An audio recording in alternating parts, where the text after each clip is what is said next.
All right, for more on this, let's bring in Wyoming Congressman Harriet Hageman. Congresswoman Hageman is a member of that weaponization subcommittee, was at today's hearing. Good to see you, ma'am. Listen, I was sort of taken back by Democrats sitting there normally defending the media, going after these guys saying, tell me your sources, did Musk tell you this, did he not? It was almost like a role reversal. Well, and it was much worse than that throughout the entire hearing. Really, the message that I think that the Democrats sent today was they don't like the First Amendment. What they like is they like censorship, and they like to control what people can say and what people can hear. And so we had two gentlemen who appeared before us who are admitted Democrats, both of whom said that they voted for Joe Biden. And from the very first moment that the Democrats started questioning them or doing an opening statement or anything else, they just lambasted these two gentlemen. It was extremely interesting to watch. But again, what I will say is that the Democrats are terribly concerned about the fact that we have a First Amendment right in this country, and I think they'd like to see that changed.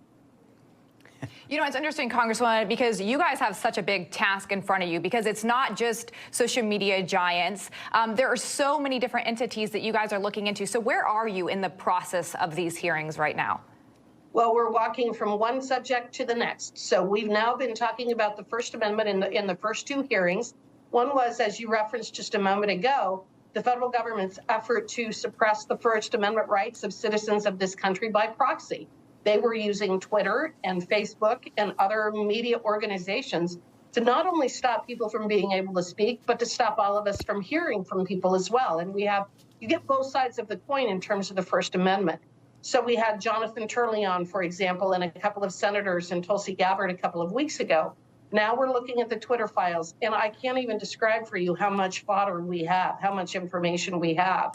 The way that I would describe it is that the FBI was using the terms of service from Twitter to suppress the First Amendment. And what is bizarre is they would send, hundreds of names to Twitter or Twitter handles and say, we think that these people are violating your terms of service. Well, why in the world would the FBI be involved with whether an individual was violating the terms of service of a private contract? And the point that I made during the hearing is, which is broader, the First Amendment or the terms of service? Well, clearly the First Amendment is broader. The other point that I made is, although they talk about misinformation and disinformation and that sort of things, the thing that the FBI never, ever raised was anything that was illegal. They weren't saying that these tweets were illegal. They weren't claiming that the people who were doing the tweets were engaged in any kind of illegal conduct whatsoever. They weren't looking at illegality. They were looking at whether they agreed with or disagreed with the tweets that were being tweeted.